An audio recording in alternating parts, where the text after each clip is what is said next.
Good evening, everyone. Kavod, how are you? God, Baruch Hashem, thank you.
Okay, I see the volume was down again.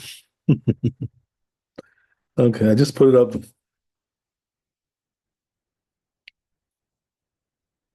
Okay.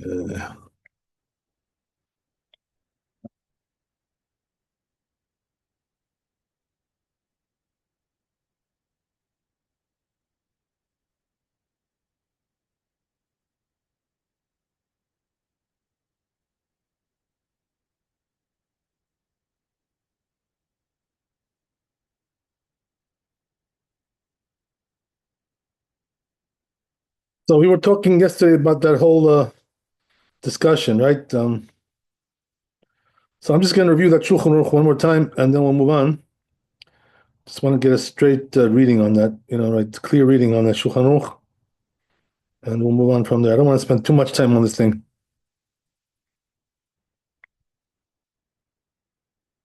So,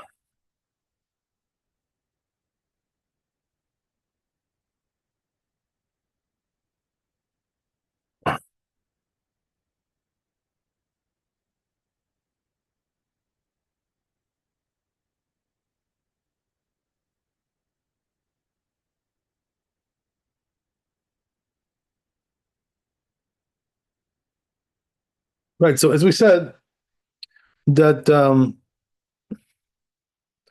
Achlu miktsatan babayit, miktsatan chutz labayit, as we said, right? There were some who ate inside the house and some who ate outside.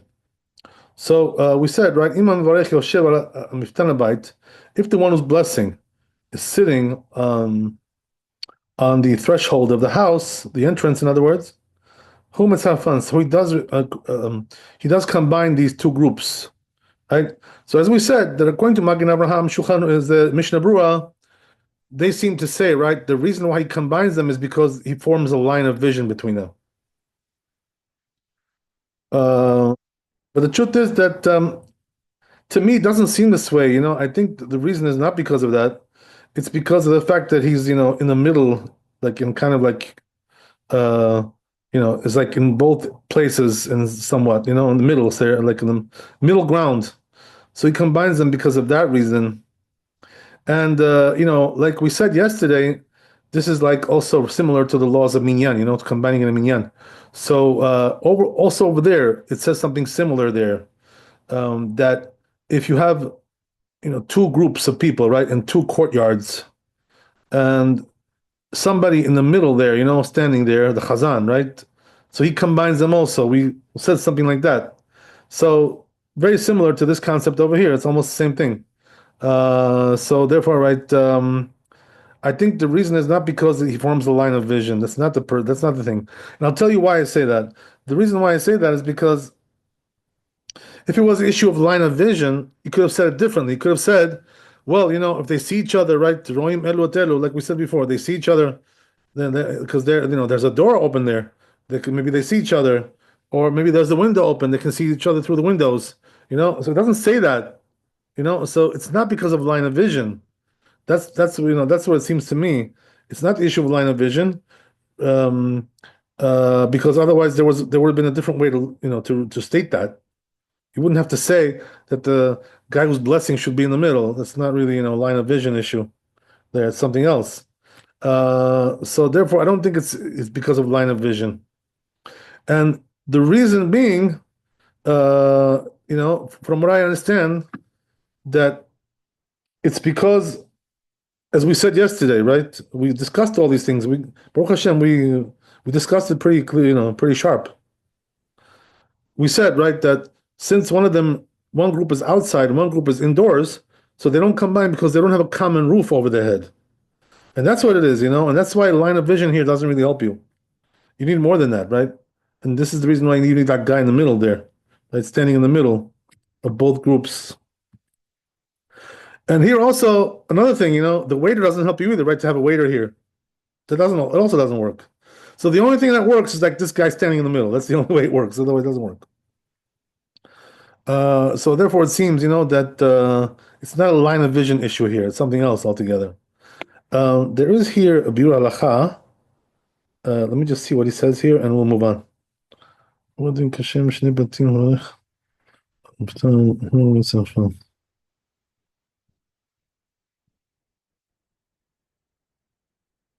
Okay, I'm not going to get into this. This is a different discussion, so we'll just leave it at that, and then we'll move on. So we'll go to the next one.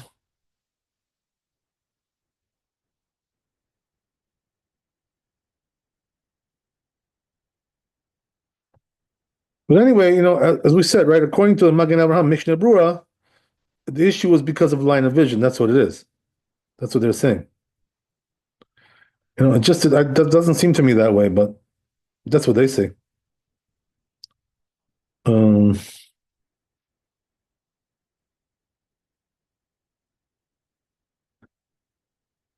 okay, so that was Aleph and Bet. So we're going to go to Gimel.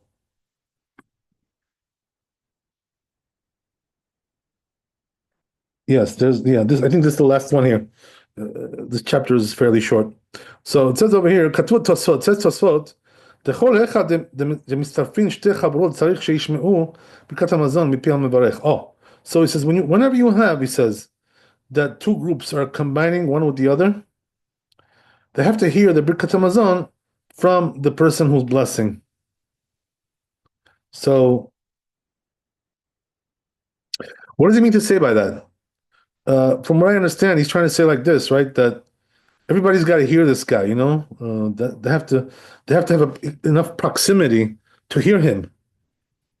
That's the whole thing. Because we're talking about, somewhat of a distance over here. They're not in the same room, they're not in the same area, whatever it is. Right? So they got to hear each other. They got to hear this guy. So it says Bit Yosef regarding that. וגם הרמב"ם כתב פרק ה' לגבי צירוף שתי החברות.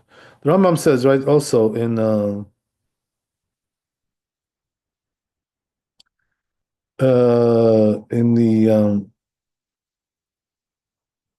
regarding combining two groups of people, right? It says the Rambam that when you're combining two groups, he says, "Who שישמעו שתיהן כל דברי המברך אבירו." He says the same thing as Tosot, that they have to, hear the guy who's blessing, right? Because obviously, they're fulfilling their obligation, by hearing him. So if they don't hear him, how are they going to fulfill their obligation? So he says it seems like their reasoning is because what it says in Gemara, Nun Amud Aleph, Amar Rava ki achrinan rifta be'resh galuta.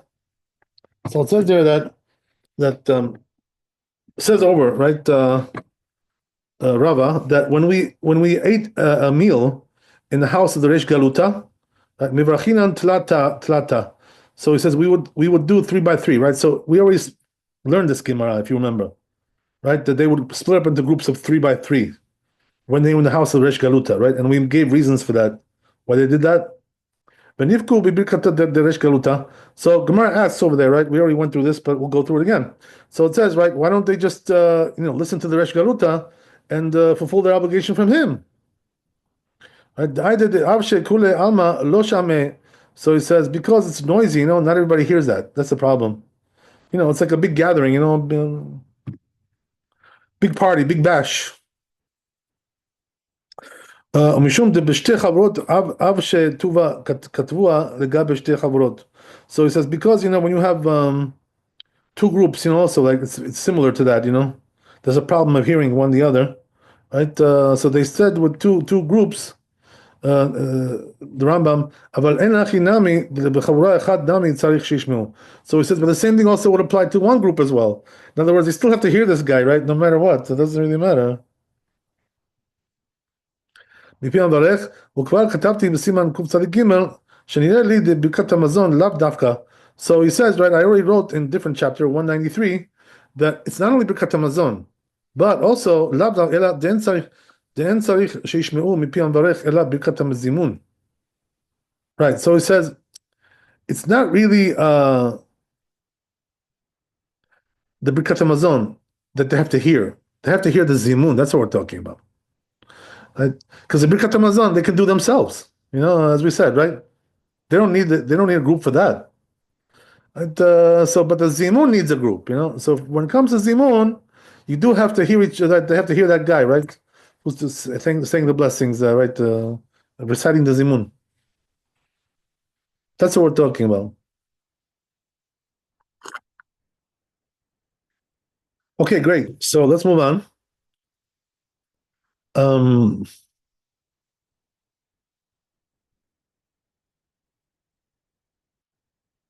אבל ברכת המזון, יברך כל אחד לעצמו, as we said, right? He says, ברכת המזון, everybody can bless by themselves, as I told you. Okay, great. So, כתב אדוני המאורסה, so he says, now he brings the tour, brings the rush. בני החופה שלא היו מספיקים כולם לאכול בבית עם חתן. Oh, so now we have a situation, right? They're holding a wedding, right? And the problem is that one room is not big enough to hold them. So they're eating in two rooms, right? Something like that. So let's see the tour inside. Get a better idea.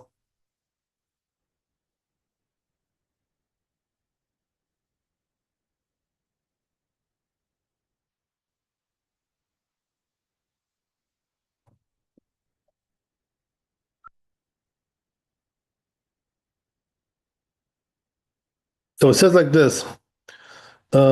אם החתן, ונחלקו לחברות, אפילו אם אכלו בבתים שאינם פתוחים למקום שחתן לא אוכל, כולן מברכים ברכת החתנים לא מבעיה.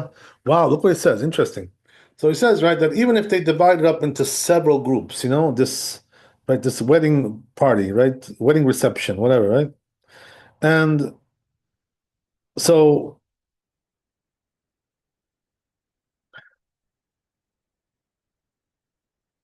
even if those houses, right, are not even really open to, the place where the khatan is, the groom. They're like totally split up into different domains. They're like spread out all over the place. So he says, even nevertheless, says the Rosh, right?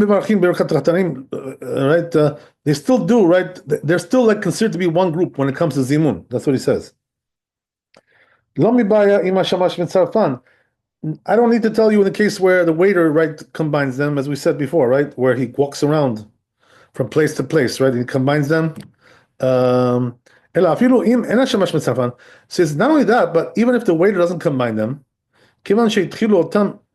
שבשאר בתים, כשהתחילו אותם של בני החופה, כולן חשובים, כאחד לברך ברכת המתחמים, כיוון שאוכלים בסעודת תיקון החופה. Oh.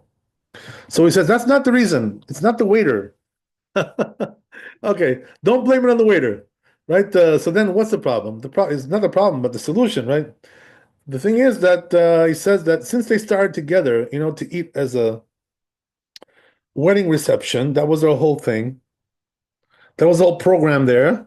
And then they split up because of convenience, it was just not enough room. So he says basically what happened was that they started out together as a group, So therefore, even though they split up afterwards, and each one went into his respective area, right, domain, whatever, and they're not really so close together, he says they're still considered to be one group. It's a chidush, it's a novel idea here. Okay, so that's the end of the parak here, right, in the tour. So let's see Bet Yosef. Very interesting. Let's see if the Bet Yosef accepts this, as halacha, this Rosh. Not so sure about that, but we'll see. So says the Bet Yosef, Bet the Sukkah, it says brought down a Sukkah, right? This Rosh.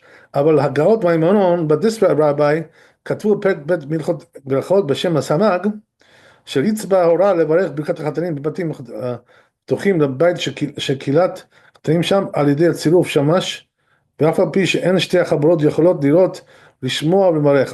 So, but this rabbi, right, that he's quoting over here, says not like the Rosh, right? What he's saying is that if they had a wedding party like that, wedding reception, right? And so he said to them like this, that all those places which are open into where the Khatan is sitting, so they're like directly, opposite. Right? They're not so scattered like that. Um, so he says, then if they have a waiter, right, who serves all of them, he can combine them. Now, even though that these two groups cannot see each other, but Ishmael and Baruch, right, and they cannot hear the one who's blessing. So he has a different take on it, right? This is not like the Rosh. Is he more lenient or is he more stringent? He's more stringent, right, than the Rosh. The Rosh is very lenient. Okay, that's another opinion, right? So let's move on. Mashma de Kishen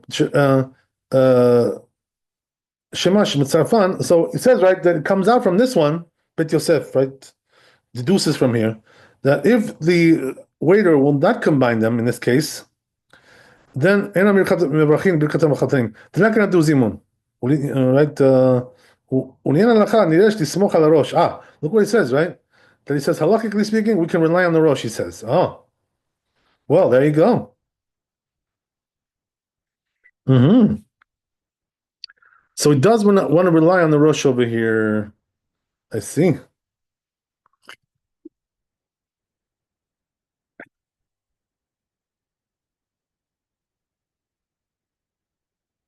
Question is why? Why should we rely on the Rosh?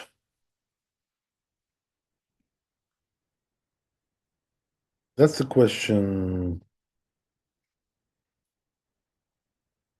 So my humble right guess is that humble opinion is that the reason why he wants to rely on the Rosh is because he's one of the big three, right? The big three, so he has more weight than these guys. That's what it is. He carries more weight. These guys are not a part of the big three.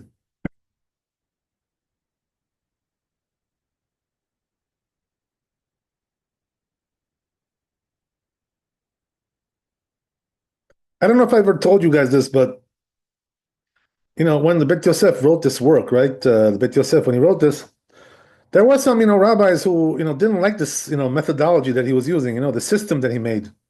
2 out of 3, the big three, this, right? So there was one big rabbi, his name was the Marshal, Rabbi Shlomo Luria. So he used to say, that, like this is not the way to do it, because you have also many other Rishonim, and so why give these, three guys, more weight than the others?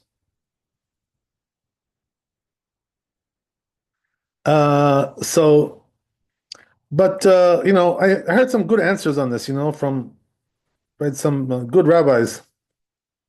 Right, the chief rabbi, Rabbi Yitzchak Yosef, he told us some good things about this. So whatever, right? The way he explained it is like this, that the reason why the truth is it's also written in the Beit Yosef in the introduction there about this issue. But anyway, the point is like this, that those three became the big three. What's the reason why? Because they were accepted, in their respective areas, by the whole community. So they were accepted by the community. That's one thing. So what does that mean? The Rosh was accepted in Europe, and the Rif was accepted in North Africa, right? That area. and the Rambam was accepted in Eretz Israel, that area, the Middle East, whatever, right? So uh, these people were accepted, and they had more weight than the ones who were not totally accepted like that. So what does it mean accepted? That means that they chose, them to be their like main rabbi, the mainstay, right? So what that means is it's a sign that this rabbi, they say, right? If he's accepted below, he's also accepted above. So that shows right in heaven also he's accepted. So that's one of the reasons why they chose to do it this way. And another good point he made was that these rabbis, the Rif, the Rosh, and the Rambam, they're not just coming with their own personal opinion. They're coming, with whole tradition before them. You know, all kinds of big line of rabbis, precedent. Right? We call that right. Lots of precedent there, lots of tradition going on, and right overview of all the rabbis, and coming up with a conclusion. So all these rabbis did that, that they did like precedent and overview, and because of that, they're more accepted, as opposed to like just employing your own personal opinion, without any real basis, in the past, right, in the sources. So this is why these three, became the big three, and that's why, right, we accept them more than the others. Okay, great. So that's the story there. So let's do Shulchan Aruch.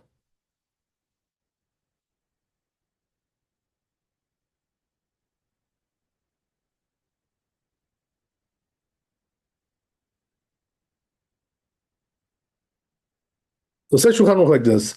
כל היכא שמצטרפות שתי חבורות שצריך שישמעו שתיהן דברי המברך, right, ברכת הזימון בביאור. So he says, right, that whenever you have two groups that combine, they have to hear the one who's blessing, right? To hear the zimun. Otherwise, how are they going to answer, right? They don't hear it. That's the thing. So says the Ramah regarding this, V'shab Birkat Hamazon yivarech kol echad b'nafso. But he says then, like once you're done with the zimun, then everybody can do Birkat Hamazon by himself, right? Yeah, of course, right? That's what we said. No problem. That's what we do today, by the way. We do the zimun and then Birkat Hamazon. Everybody does by himself. That's the way it's done.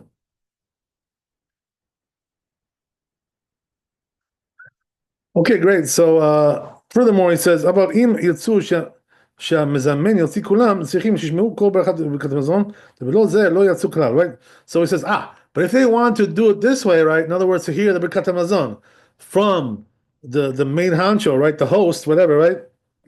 Master of ceremonies, the MC, right? So then he says they have to hear like all the Birkat Hamazon from him. In other words, from start to end, they have to have their mind on it, not get distracted. It's not so easy to do that, right? So that's why we don't really recommend that so much. Today, we try to avoid that if we can.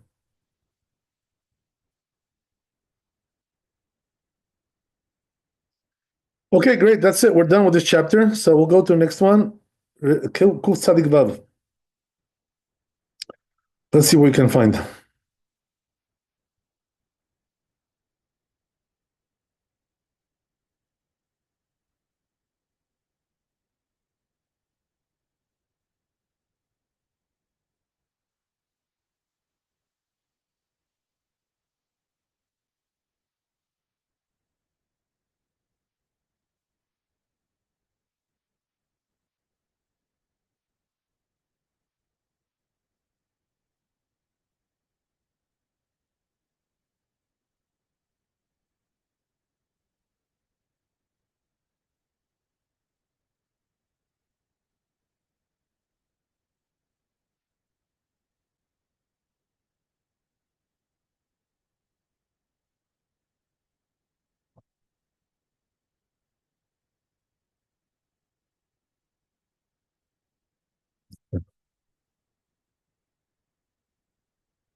Okay, here we are.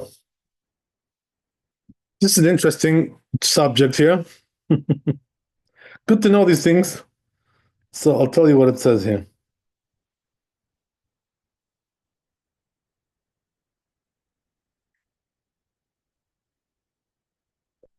So, first of all, the first thing the Torah says here is that achar tevel en mezamin alav, right? If you ate tevel, we don't do zimun on tevel, right?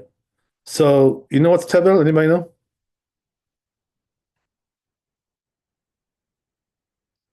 So, tevel is untied produce. So we don't do zimun on that, right? So you guys understand why that is? We don't do zimun on that?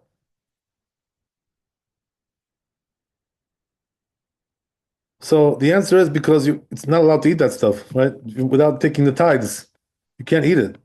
So since it's forbidden to eat it, so you're blessing God on something, that you ate in a forbidden manner, right? So that does that make any sense? Not really, right? So that's why we don't do it. Rabbi, but this is only in Israel or here too? Okay. Yeah. So it's a good question. Yeah. So the truth is, that this concept only applies in Eretz Israel. Does not apply, right? Not in Dallas, not in New York, right? Not in right Silver Springs or or Hollywood, whatever. No, it doesn't apply. Why? Because we don't we don't tithe in right outside of Israel. We don't tithe. It's not obligated to tithe. Um, and this is the reason, by the way, why a lot of the rules about these things are not brought down in the tour sometimes, because he doesn't mention these things because he didn't live in Eretz Israel, so he didn't even want to bother with it. Okay, so that's the answer to your question. But there are some things that we do, we take even outside of Israel, like challah, right? So Yes. challah we do also here. But when it comes to the other stuff, right, truma, maser, right, all these things that we don't do, right? We don't do that stuff here. Okay,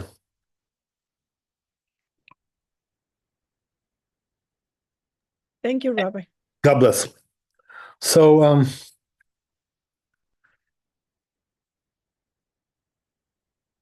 let's move on. So it says he brings a source over here in Bid Yosef, Mishnah beperek shlosha sheachlu, right? So it's a Mishnah, right? This in Brachot Mem He Amud Aleph, the Gemara Mem Zayin Amud Bet, right? It's over there. Okminan betevel tavul derabanan. Oh, so over there it says, right? What kind of tevel are we talking about? It says we're talking about rabbinic tevel. In other words, it's only obligated from the rabbis. Kegon shezar o ba'atzitz. For instance, let's say he planted it in a flower pot. It's not from the Torah. Sheno nakuv, right? It's not. There's no holes. Katav Rashba says the Rashba b'shem Rabad, name the Rabad. Demina sham inan ilu shen mafrishin chalat haor meisatan. So it says we learn from here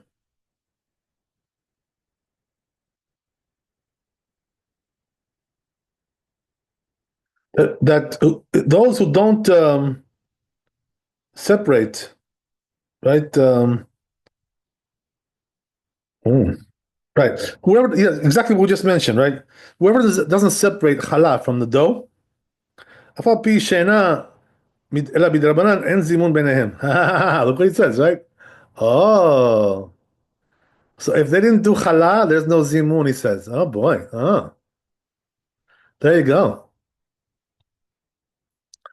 So why does he mention challah? Because challah in our times it's only rabbinical, right? So even that,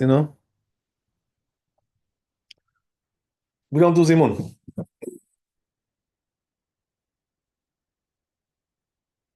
because it's forbidden to eat it like that.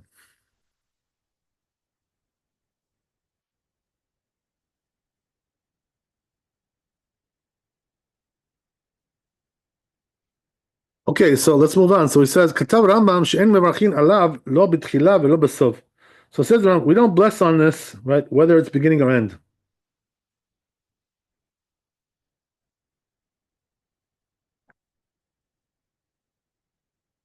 וכן על כל דבר של איסור. So you know what Rambam is saying here? That we don't do, in other words, if you have bread, okay, which didn't, the tithes were not taken, removed, right? Or as we said, also the challah, the same thing.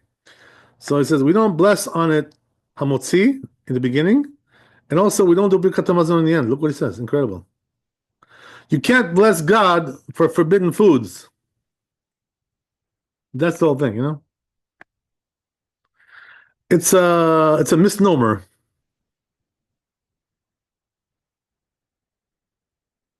ולא בסוף, וכן על כל דבר של איסור. So this is also anything which is forbidden. You're not allowed to do that. אפילו איסור דרבנן, even if it's only rabbinically forbidden. והרעב"ד השיג עליו, but Ravad argues with him on the Rambam. כתב שלא אמרו אלא אין מזמין לעבוד. So Ravad says no, they're only talking about zimun. They're not talking about all these other things as well. That's what he says. Interesting. So this machloket between the Rambam and the Ravad. So that was the tour. That's the tour. And now comes Bet Yosef and says, Perek Aleph Minchot Merachot, right? In the laws of blessings in the Rambam. Ve'arosh katav beresh perek shlosha shachlu. What about the Rosh? What does he hold? Shadidel li kedivei Rabbi. He says, I hold like the Rabbi. V'de'amina on perek kama de Sanhedrin. Why? Because we say in the first perek of Sanhedrin, V'amamud bet, u'perek gozel. Also, right, this perek in Baal Kama. Hare shegazal se'ah chitim. It says there like this, right? If he stole, right, one se'ah, which is like a measure of wheat, right, and he stole it, right? The stolen stuff, stolen merchandise. Tachana afa'a ve'frish mimena chala. Look what he did, right? He ground it, he baked it, and he separated chala. Enze mevarech ela min ha'etz. Still, right? He says you cannot bless on this stolen merchandise. Sorry. I'd kind of see end of it. Okay. ולא ידעתי למה דחה דברי הרמב"ם בכך. So says Bet Yosef, says, I don't know how he deflected the Rambam with this, דהה גרסינא בירושלמי, because it says in ירושלמי, פרק כמה דמסכת חלה, first פרק of חלה, תניא מצה גזולה, אסור לברך עליה. It says, right, that matzah, which is stolen, you're not allowed to bless on that. אמר רבי יושעיה, על שם ובוצע ברך נעץ, right, אדוני. הדא דאמרה בתחילה, אבל בסוף דמים who chayav lo. But he says that's only in the beginning. But in the end, he just has to pay him the money. Rabbi Yosef Omer en avira mitzvah. You cannot do a sin doesn't become a mitzvah. Amar Rabbi Ila ela amatzot em im asitan kemitzvatan. So it says these matzot, if you did like the proper way, are hen matzot, then they're matzot. Even lav ena matzot. If they're not, they're not matzot. Mashma de Rabbi Yosef Rabbi Ila. So implies that these rabbis besof nami eno mevarech. You don't bless also in the end the Birkat Hamazon. Al matzah gezula with stolen matzah. Oh, stolen matzah. Okay,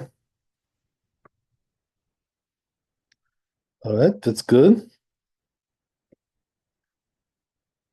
Okay, we've got a little bit more to do here.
So let's move on. So it says, "Ve'en lidchot ben omar." So you can't deflect and say, uh, the Adarabba Misham Raya, that on the contrary, right? There's proof from there that Tama the Matzat Mitzvah he.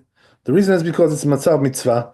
Ha Lavachi, but if it wasn't a mitzvah, Shapim Levarech Aliyah, then you could have blessed on it.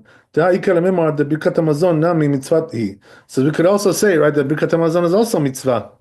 Diktiv, it says in the Dvarim Chet, Ve'achalta ve'savarta, right? You should eat and be satiated. Ubirachta and bless. And now what she specified matzah over here is to teach you kochod de Rabbi Yoshaya, to teach you the strength of Rabbi Yoshaya. Therefore, gav the ikanami matzot matzah. That even though you have also right matzot which are it's also matzah mevarech besof ve'ahid hareg shgazal chitim. I'm sorry, one second, I didn't catch this. The economy mitzvah, right? So even though there's a mitzvah matzah, sorry, I didn't say it right.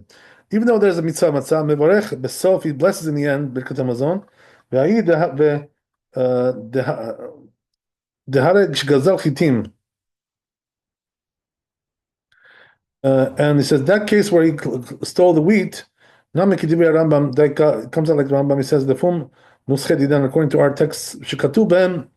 That's because it's written by in them. Kitzan mevarech. How do you bless? Enzen mevarech. How do you bless on that? It's stolen. Right? It's not blessing. It's like you're disgracing like that, right? You're disgracing God like that, blaspheming God. Temashma demitame kitzad efshar shevarech. So he says he's wondering like how can you bless on that? If he would bless, it would be like blasphemy. Hilkach lo yivarech, therefore he shouldn't bless. He says, "V'gam lefi nuschat harosh." Even according to the text of the Rosh, he says, "Yesh lefaresh dehachi kamar." We explain this what he means. Im ba levarech en ze mevarech el hametz. Even if he wants to bless, it would be like blasphemy. Hilkach says, therefore, lo yivarech, shouldn't bless. The Tosefta b'Masechet Demai. Also, he says that which we learned Braita in Demai.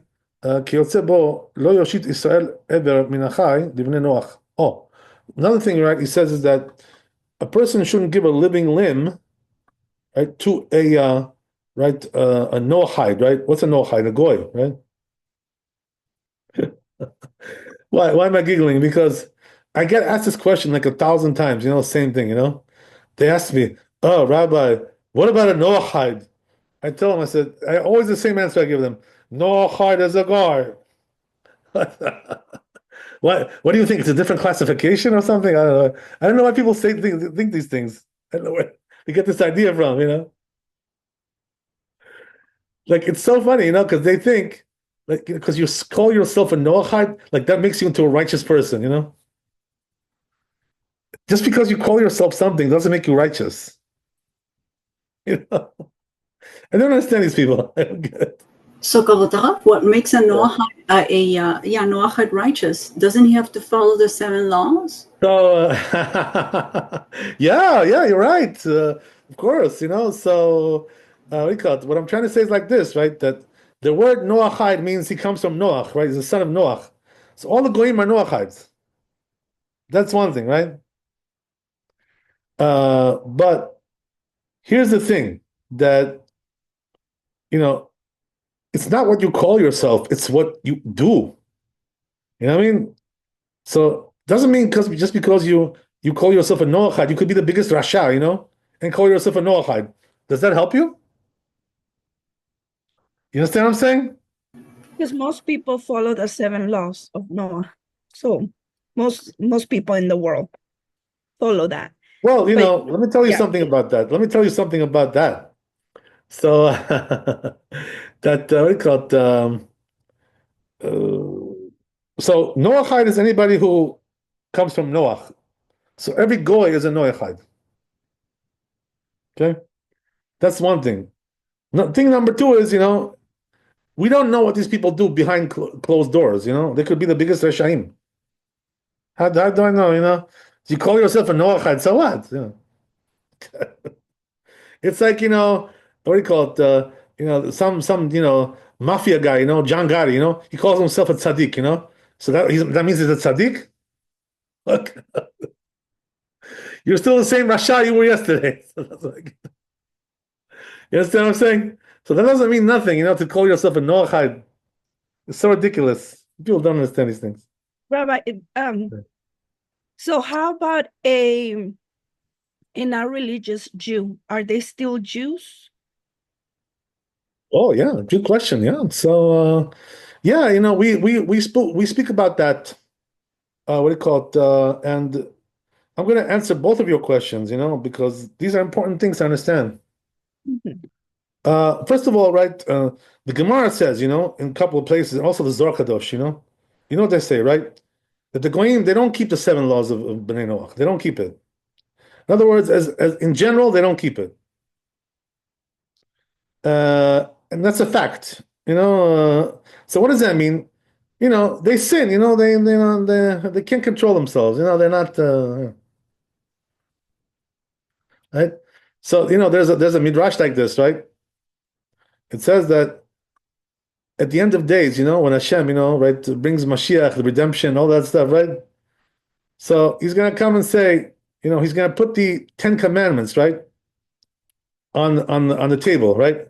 He's gonna say, whoever kept this, right, let him come and receive his reward. So he says the only people who will come are the Jewish people, because the Goyim don't keep the 10 commandments, they don't keep 7 commandments, they don't keep any of these things. You know what I mean? That's the thing. So what does that mean?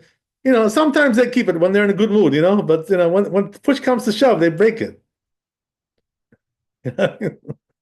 So the only people who really keep the Torah is the Jewish people. Everybody else doesn't keep the Torah. That's the truth. They commit adultery, they commit homosexuality, they do everything. Everything in the book they do. They steal, idolatry, they do everything. So the only righteous nation is the Am Yisrael. Nobody else is righteous. So don't let them come to you and say, yeah, we're religious, we're evangelical, we're Muslim, it's fundamentalistic, whatever, all that stuff. Give me a break. You guys are all sinners. Don't come to me, right? So meaning what? That with the Goyim, it's like 1 out of 1,000, maybe he's a righteous, something like that, right? Whatever it is, Most of them, they don't keep it. There are some good ones, there are some good guys. There are.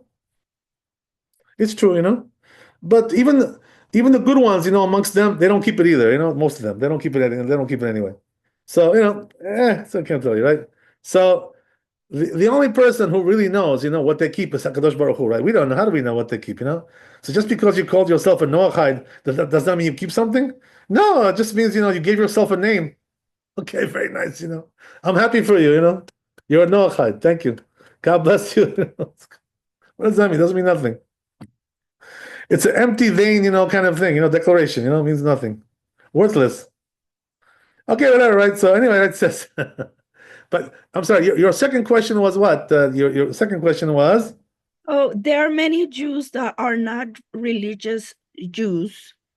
Right. So, there's two contradictory things, said in the Talmud. One it says that even though he sinned, he's still a Jew, right? Yes. That's one thing. On the other hand, it says, right, that if he breaks Shabbat, he does idolatry, he's like a goy. Yes. So which one is it? So the answer is, if he did other sins, besides those, he's still a Jew. But if he did those sins, idolatry, breaking Shabbat, he's like a goy already. That's the answer,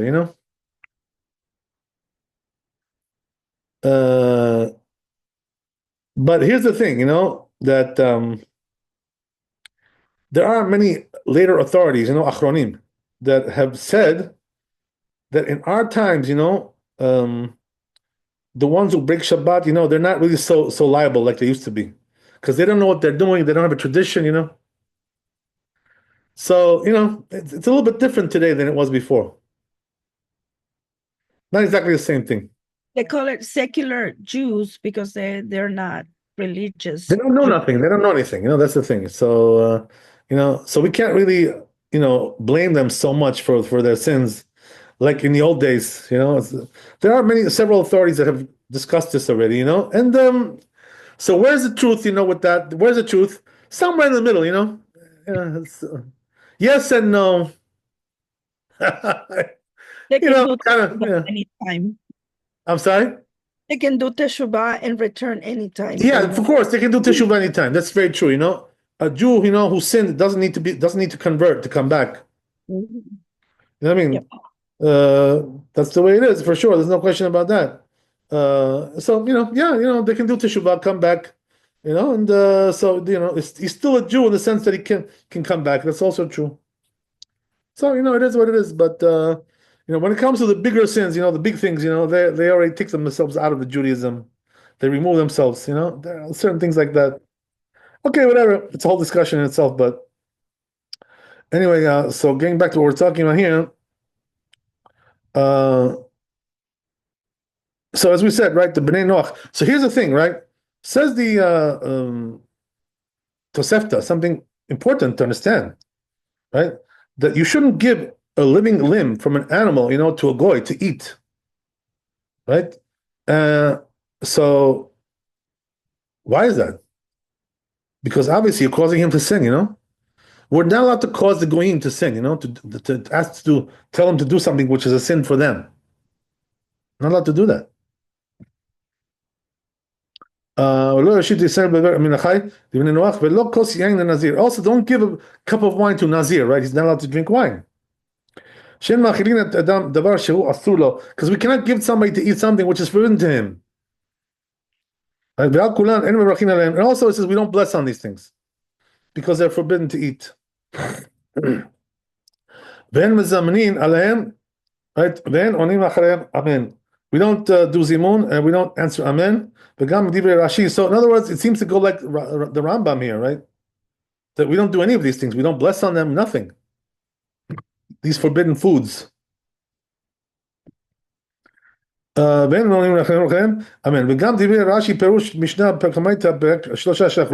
it's also Rashi says, right? He also seems to hold like the Rambam that we don't bless nothing for this kind of food.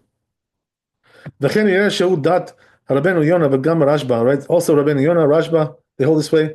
So and he brings a source from that which we learned in Braita, Ped Kam Bamed Madikin, or in Shabbat, Chov Gimel Amud Aleph, Hadamai me'aravin bo, mishtatfin bo, mbarchin alav, mzanin alav.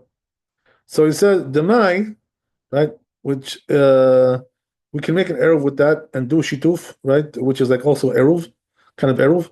Mbarchin alav, and we can bless on that, mzamin alav, and we can do zimun. Alma demai hu dembarchin alav. So he says, you see from there that demai is allowed, but tebel is not allowed. By the way, what is demai? Anybody know? This is definitely extra credit question. Right? Not everybody knows about these kinds of things. Okay, so demai is what? It's basically produce that belongs to Amaretz. So you guys know what's an Amaretz, right? Israel. Ignorant Jew. Doesn't know Torah, not knowledgeable. Right, so it's produce which belongs to Amaretz, right? So we can bless on that. That's what he's saying, right? So what does it mean to say by that? Even though Amaretz, right, he's suspected, to not to take the tithes, right? Even though he's suspected of that, because he's not knowledgeable. But nevertheless, we can rely on that, kind of like we can live with that. Because after all, he probably did it, but we do suspect him a little bit they didn't, So, it is what it is, right? So that we can do, but not something which is totally, untithed. That's something else. Right? Right?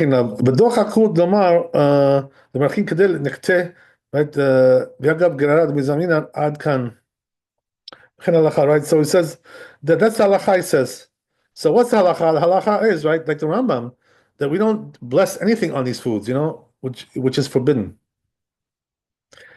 But if it's just suspected of being forbidden, that's something else, right? Because it belongs to Amaretz.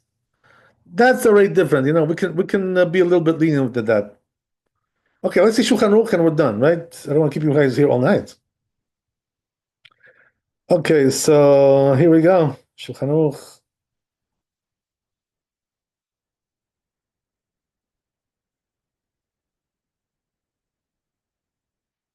So it says Shulchan Aruch like this: Achal dabar isur, right? If he ate something which is forbidden, it's only even if it's only forbidden from the rabbis. And we don't do zimun on that. No, we don't bless on that. Right? We don't do hamotzi. We don't do birkat hamazon. Nothing.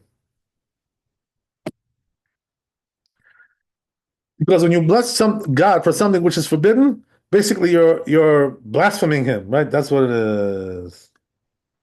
Okay, thanks for coming. Be blessed with wealth and health and happiness. Laila tov, chazak u'baruch. We'll see you tomorrow, B'ezrat Hashem, God willing.